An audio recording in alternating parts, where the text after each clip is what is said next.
This Day in Sports History. And welcome back to another edition of This Day in Sports History, a proud member of the Sports History Network. It's January 3rd, and on this day we had a relatively small investment turn into the greatest investment in sports history. A tragic incident during a horse race, and prayers were answered in a variety of ways on fields and courts everywhere. Explanations on the way right after this. Hey, real quick, you've heard me talk a lot about the Sterling Soap Company over the past few months, and if you haven't tried out their soaps, I get it. It's not easy changing up your routine. But let me just say, if you give them a try, I'm nearly 100% certain you will have zero regrets. They carry not only bar soap, but shave soap, liquid body soap, body lotions, beard balm, lip balm, and a lot more. Plus, there are myriad scents to choose from. Their products are made with natural ingredients and scented oils, and they are committed to being environmentally conscious. And I always get a handwritten note on my packing slip, so I know it's been checked before shipping, and it's a nice little human touch in a world that seems to be going away from that. Give Sterling Soap a try today at sterlingsoap.com. So let's start with what happened on this day in 1973 when a group of 12 led by George Steinbrenner bought the New York Yankees from the Columbia Broadcasting System. CBS had owned the Yankees for less than a decade at this point. The network had purchased the Yankees back in 1964, and in the short time span of their ownership had managed to tank the winningest franchise in Major League Baseball history. It was a rudderless franchise without a captain to guide it. The first year that CBS was in charge, the Yankees only won 77 games, and it was their first losing season in 40 years. They followed that up in '66 with a last-place finish in the American League, something that had not happened in more than a half-century. They never finished better than fourth while CBS held the reins. They were not developing players in their farm system, and they were not able to attract and sign big-name players.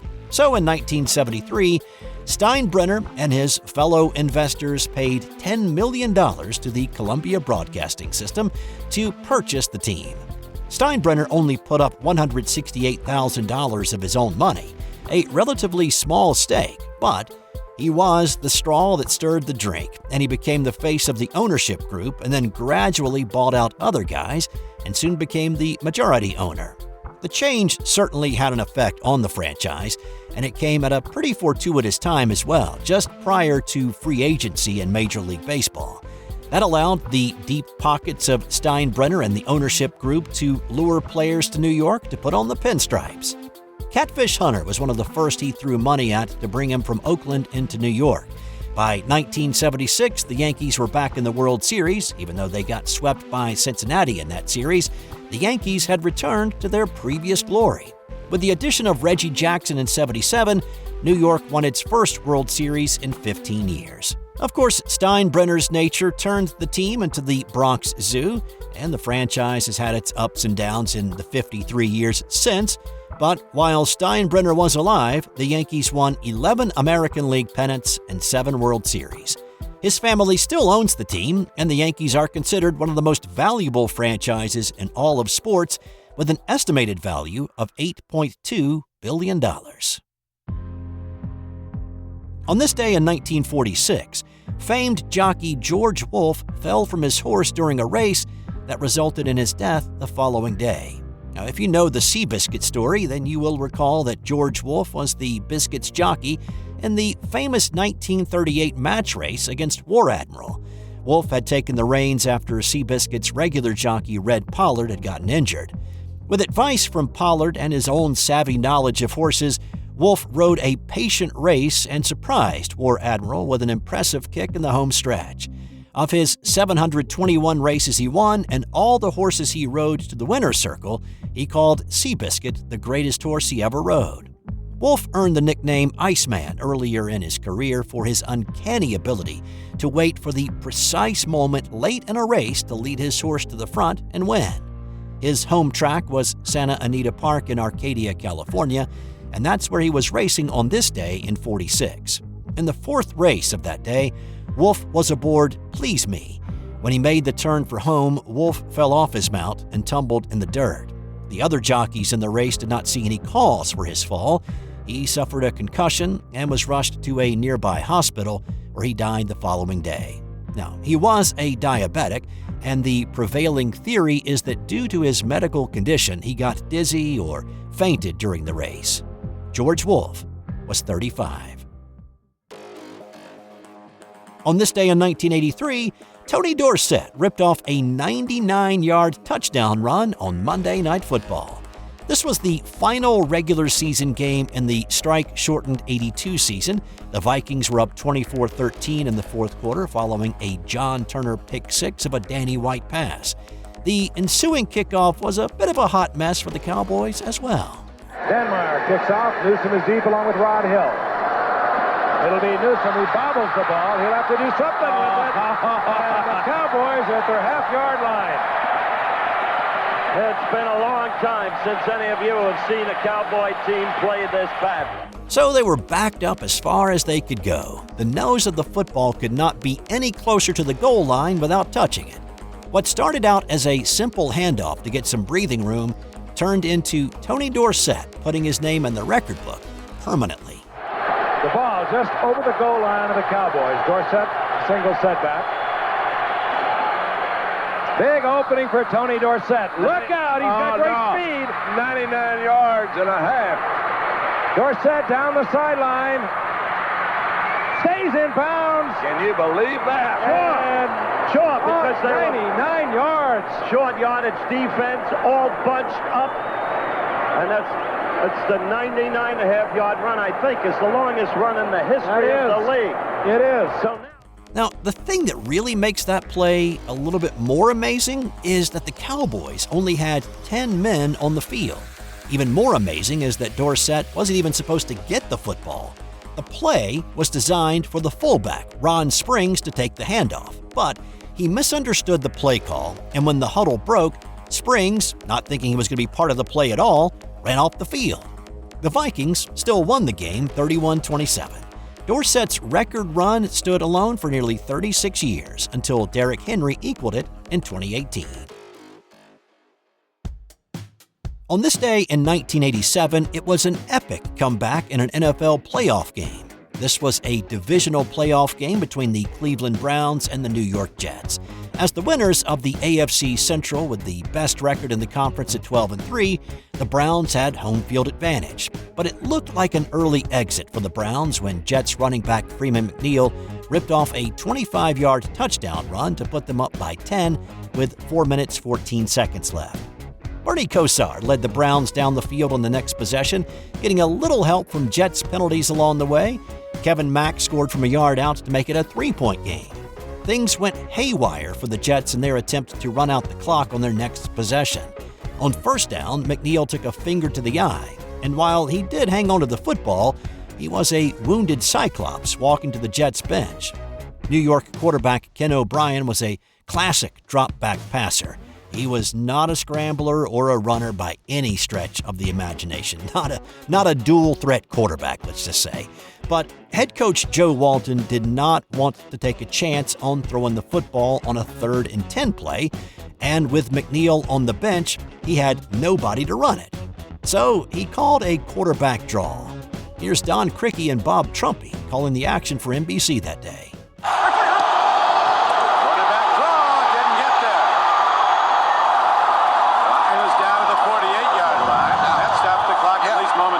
Jets made a mistake there. Any sack in the last 2 minutes of a half or the game and the clock stops until they reset the ball. So that play saved the Browns about 35 seconds from running off the clock. A Jets punt, a Jets pass interference call, and a Kosar to Webster Slaughter connection to the 5 set up the newest Brown, Mark Mosley, for the tying field goal from 22 yards with 7 seconds to play. Mosley, the last of the straight-on kickers in the NFL, kicked it through and the game went to overtime. The Jets won the toss but didn't even move the ball at all and had to punt it away again. Kosar wanted to put an end to it quickly, and after hooking up with Reggie Langhorne down to the 5-yard line, it looked like the Browns were going to be moving on. Mosley had pretty much the same kick that sent the game into overtime to begin with, but he missed this one, and the game continued. But the Jets were still depleted. No Freeman McNeil, and the ground game was non-existent. The Jets could not move the football, and they had to punt it away again. The Browns rode the back of Kevin Mack down the field on the next possession, setting up Mosley for a kick for redemption. Those uprights are 12 yards wide. They got it right now. Look like the distance between two fingers to Mark Mosley. Snap and set down, and the game is history. Cleveland wins it. This game earned the nickname the Marathon by the Lake and lasted more than 4 hours of real time and a little more than 77 minutes of game time. It is the third longest game in NFL history. On this day in 1984, Jeff Malone hit the game-winning shot in what became known as the Miracle in Maryland. This was the Detroit Pistons on the road at the Capitol Center in Landover, Maryland, taking on the Washington Bullets. With 11 seconds to play in the game, the Bullets were down 5, but they had the ball out of a timeout. Sobers is in the ball game with Frank Johnson for the outside shooting. Popping off at Sobers' three-point try. Straight away, good! Ricky Sobers with a three-pointer. He has 25, 7 seconds remaining. Foul in the backcourt. Frank Johnson commits the foul. Ricky Sobers drilled the three to make it a 2-point game, and of course they had to foul to stop the clock, and they fouled John Long and sent him to the free throw line. Now, statistically, that is the guy that the Pistons wanted on the charity stripe to ice the game. He was an 88% free throw shooter that season, the best free throw shooter of the Pistons regulars, and he had 2 free throws. The Pistons were thinking, bam, bam, we're going to Sizzler, baby. But Long missed both, setting up the final play drama. Next one by John Long is up. No good. Rebound, Day. Day with 5 seconds into the front court, goes to Malone, into the corner. Malone throws up a brick left side. Good! Oh my goodness, what a shot! Oh! Oh! Unbelievable shot by Jeff Malone on the left baseline. He was behind the basket. It was an incredible shot that does not translate very well to an audio-only format, but I'll try to fill in the blanks here. Darren Day rebounded the missed free throw and decided that, 5 seconds to go, down 2, was a great time for a look-away pass, and it was not a good one. Jeff Malone tracked it down in the deep corner with his toes millimeters from the inline, and he fired the shot as he was sailing out of bounds. It was an unlikely prayer of a shot that was answered. The Bullets won the game 103-102. Now, the win did not do much for Washington, but the loss hurt the Pistons eventually. They finished the game behind Milwaukee at the end of the regular season. If they had hung on to beat the Bullets on this night, they would have finished in a tie with the Bucks, and by virtue of beating Milwaukee 3 times in the regular season, would have been the 3 seed instead of the 4 seed in the playoffs, and they would have played the Atlanta Hawks in the first round as opposed to the New York Knicks. Detroit lost in 5 to the Knicks in the first round, while the Bucks beat Atlanta to advance. No guarantees for sure, but interesting to think about how one crazy buzzer-beating shot in January can have a ripple effect into the postseason. And time now for today's That's Got Nothing to Do with Sports Fun Fact. In 1997, a man parked his car in a Frankfurt, Germany parking garage. When he returned a few days later, he either went to the wrong parking garage or the wrong floor of the right garage. Either way, he did not find his car, and he assumed it was stolen and reported it to the police. 20 years later, his car was found in the exact place he had parked it. It had gone unnoticed until the parking garage was being torn down, and when the one remaining car was not moved, a run of the license plate brought up the police report from 20 years before. Unfortunately, by that point, the car was undrivable, and it was sent to the scrapyard. That's all I've got for you today. Come on back tomorrow for another edition of This Day in Sports History.